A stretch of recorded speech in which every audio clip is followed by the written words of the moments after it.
Anthony Joshua! Aren't many fighters not named Canelo Alvarez that can pack 70,000 in the house, but this is par for the course for Anthony Joshua. Yes, sir. Yes, sir, champ. World, Anthony Joshua. This man has become an icon in many ways for what he's been able to do outside of the ring. Rank Jake Paul if he wins this fight, and that will put him in position at least to fight for a world title. Whatever you want to say about Jake Paul, we were all there. It's captured the imagination and generated huge interest. Two men who split opinion, a fight that splits opinion. It has to be the most eagerly anticipated 8-rounder that any of us. The upcoming clash between Anthony Joshua and Jake Paul is shaping up to be electric. Joshua enters with world-class power, championship experience, and an Olympic foundation, while Jake brings speed, unpredictability, and a confidence that never wavers.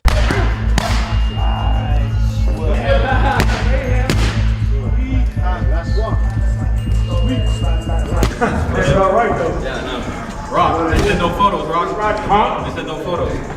Okay, we'll do that. Yeah. But this is what we signed up for, and he's very tall, but that means I can use my speed and my size. Analysts are divided as they break down possible strategies, predicting explosive early rounds from both sides. With each fighter entering camp in peak physical condition, this matchup has become one of the most intriguing events of the year. Jake Paul walks into this fight carrying a level of confidence that has even seasoned analysts raising their eyebrows. Recent commentary highlights how locked in he is, focused, disciplined, and determined in a way we haven't seen before. Observers point out that his belief comes from a blend of intense physical preparation and a maturing mental game. Jake understands the magnitude of facing a former heavyweight champion, yet instead of backing away, he's embracing it as the moment to prove he belongs on the world stage. He's very big. I'm here to shock the world, inspire the next generation. We're in the Heat arena. I'm a big Heat fan. Miami's on fire. This is my first pro fight, was in Miami against Gibb. I'm bringing that same energy. BJ Flores, respected trainer and former pro, takes a more cautious stance. He acknowledges that Anthony Joshua may not be in his absolute prime, but warns that the challenge Jake is stepping into is enormous. Joshua's size, experience, and polished skill set make this fight a steep mountain to climb for someone who hasn't consistently faced elite competition. Flores stresses that the timing of this matchup could be risky, suggesting Jake may have skipped several steps in his development. Andy Garcia, I don't think that means you're punchy. I think that means he's fought the best fighters, the best heavyweights over the last 15 years, and he's fallen short, of course. But he's a very, very, very, he's a very big man. He's got that Olympic pedigree, and that makes the fight against him very difficult. It does indeed, what do you think is the upside? There's always an upside for this fight against Jake. I guess, if I play sort of the viewer's perspective, what people are saying on Twitter, they're saying it's a win-win for Jake. You fight a two-time former heavyweight world champion in Anthony Joshua. If you get knocked out, it's no big deal. And if you lose, if you get knocked out, you get the respect of the public as well for taking the fight. If you win, you're the king, Yeah. The upside is, I think, I don't know. Like, everyone's like, oh, I respect Jake. I'm just like, it's just crazy that you would have to fight, a former world heavyweight champion, 6'6", 240-pound gold medalist. That's the only way you get people's respect. Like, there's a lot of other ways. Like, and if you don't get everybody's respect, those people just don't really understand boxing. Like I said, I feel like this fight is a little early for Jake. Obviously, I would like to see him fight one heavyweight before this fight happened, at least one heavyweight, and then maybe see him, be in there with B, a guy world rated in any weight, cruiserweight, heavyweight, anything before you go in with a guy like Anthony Joshua. It's just a massive difference on the size and the power and everything. But I guess, if the objective is to make people talk and make people say, oh man, he's crazy, then he's getting exactly that. He's getting what he wants. So to me, it doesn't make sense. This fight doesn't make sense to me at all, but I think it would be there down the road. I'd much rather see like a Canelo fight than an AJ. Joey Knight offers a counter-argument to critics who still question Jake Paul's credibility. He insists Jake possesses real punching power that demands respect. Knight argues that Jake's ability to challenge seasoned professionals is proof he's far more than a novelty act. His development, discipline, and improving technique back up his claim that he enters the ring with a legitimate chance to compete. Smiling and frowning at the same time. You must be smiling because it's happening and you're getting a mega payday, but surely you must be frowning at the fact that this kid and others out there believe that he stands a chance of even beating you. And look, if the stars align, maybe Jake Paul could close his eyes, he could put his head down, he could throw a punch sent from the heavens, and he could clip AJ on the chin with it. But even if he does, I'd put my money on it that it doesn't do anything.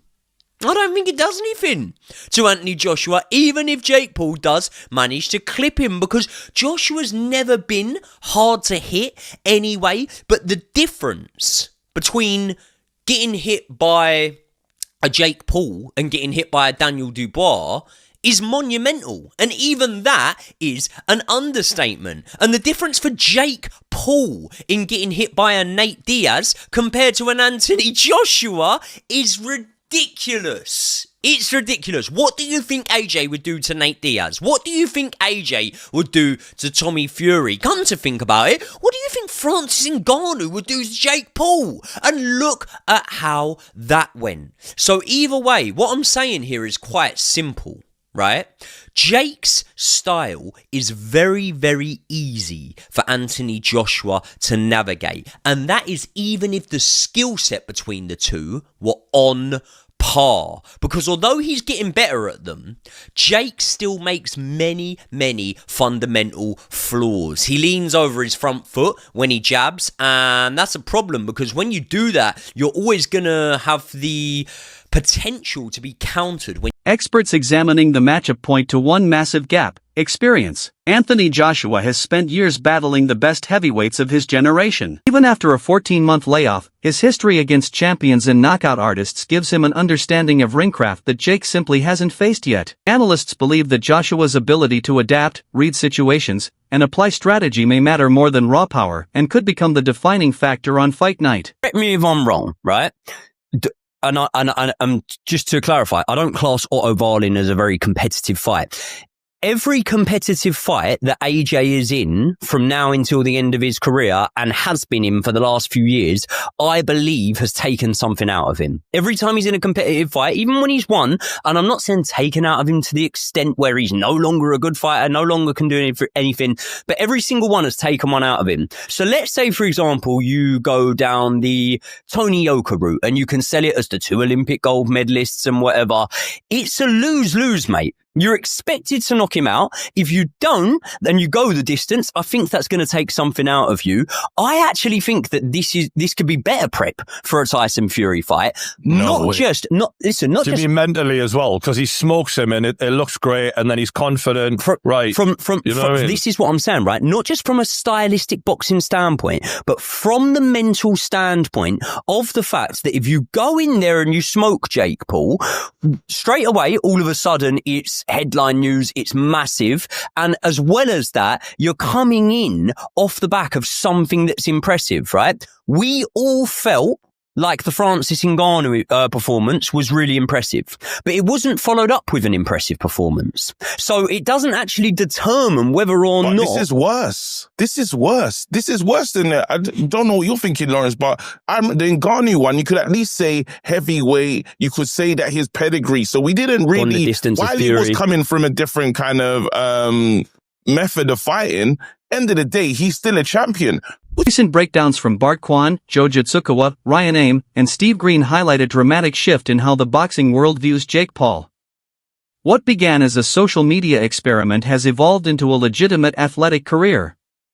As the level of his opponents has risen, so has Jake's technique, discipline, and tactical approach. Trainers, analysts, and even critics are now acknowledging that Jake is not merely participating in boxing, he's competing. This growing respect adds even more anticipation to each upcoming fight, turning every matchup into not just a test of skill, but a measure of Jake Paul's legitimacy as a true professional.